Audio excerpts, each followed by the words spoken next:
ಕೇರಳದಲ್ಲಿ ಮಲಯಾಳಂ ಕಡ್ಡಾಯ ಮಾಡಿದ್ದೆ. ಕನ್ನಡ ಬಿಟ್ಟು ಮಲಯಾಳಂ ಕಡ್ಡಾಯ ಮಾಡಿದ್ದಾರೆ ಕೇರಳ ಸರ್ಕಾರ.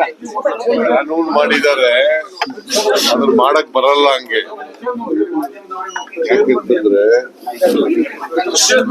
ಮೈನಾರಿಟಿ ಪೀಪಲ್ ಇದ್ದಾರೆ, ಅಲ್ಪಸಂಖ್ಯಾತರಿದ್ದಾರೆ, ಭಾಷಾ ಅಲ್ಪಸಂಖ್ಯಾತರು, ಅವ್ರ ಮೇಲೆ ಬಲಾತ್ಕಾರವಾಗಿ ಏರ್ತಕ್ಕಂಥ ಪ್ರಯತ್ನವನ್ನ ಮಾಡ್ತಾ ಇದ್ದಾರೆ. ಅವರು ಹಂಗ್ ಮಾಡಕ್ ಬರಲ್ಲ ಅವ್ರಿಗೆ. And they have no right.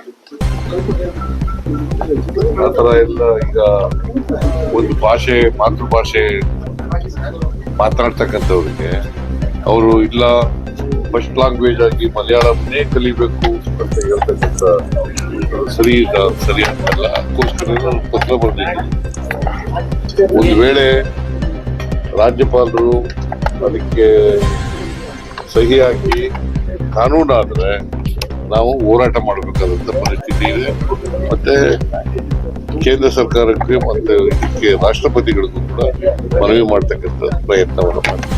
Sir, ಈಗ 3 ಮಸೂದೆಯನ್ನ ವಾಪಸ್ ಕಳಿಸಿರೋದು ರಾಜ್ಯಪಾಲರು. ಒಂದು SCB ಒಳ ಮೀಸಲಾತಿ, ಇನ್ನೊಂದು ಚಾಮುಂಡೇಶ್ವರಿ ಪ್ರಾಧಿಕಾರ, ಕೆಲವು ಕ್ಲಾರಿಫಿಕೇಶನ್ ಕೇಳಿದಾರಂತೆ.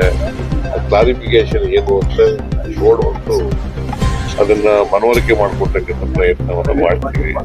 ಕ್ಲಾರಿಫಿಕೇಶನ್ ಉತ್ತರ ಕೊಡ್ತಕ್ಕಂಥ ಕೆಲಸವನ್ನು ಮಾಡ್ತೀವಿ. ಇನ್ನೊಂದ್ಸಾರಿ ಸಬ್ಮಿಟ್ ಮಾಡ್ತೀವಿ.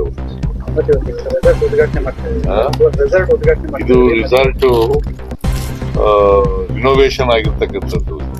ಹಳೆಯದಿತ್ತು, ರಿನೋವೇಟ್ ಆಗಿದೆ. 23ನೇ ಬಂತು.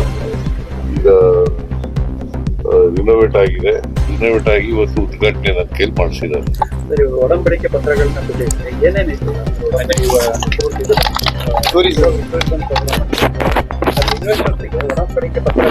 ಕೊಟ್ಟಿದ್ದಾರೆ. ಇನ್ವೆಸ್ಟ್ ಮಾಡ್ತೀವಿ ಅಂತ ಕೊಟ್ಟಿದ್ದಾರೆ.